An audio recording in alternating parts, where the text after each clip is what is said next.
Речь в жизни человека занимает существенную позицию. Она определяет возможность любого взаимодействия и сопровождает его в разной деятельности.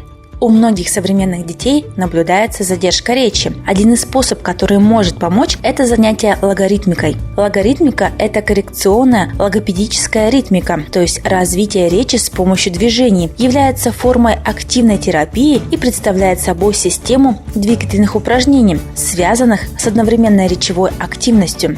В благотворительном фонде Харасхал уже 4-й год проводятся занятия по логаритмике под руководством педагога-логопеда Юлии Решетниковой. Речь, движение и музыка – это 3 кита, на которых строится логаритмика.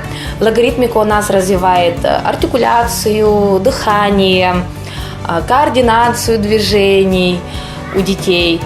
Во время занятий мы выполняем артикуляционную гимнастику, развиваем наш фонематический слух, общую моторику, мелкую моторику, работаем над ритмом, над темпом. Все это, конечно же, в игровой форме, с музыкой, с движениями, с танцами. Логаритмика в первую очередь рекомендуется детям с заиканием или наследственной предрасположенностью к нему, с чересчур быстрой, медленной или прерывистой речью, с недостаточно развитой моторикой и координацией движений, с дизартией, задержками развития речи, нарушениями произношения отдельных звуков, часто болеющим и ослабленным детям, деткам, находящихся в период интенсивного формирования речи. Популярность и эффективность логаритмики связаны с тем, что занятия проходят в игровой форме по принципу подражания. Наши занятия проходят вместе с родителями. Таким образом, родители сами обучаются и видят, как ребенок ведет себя на занятиях.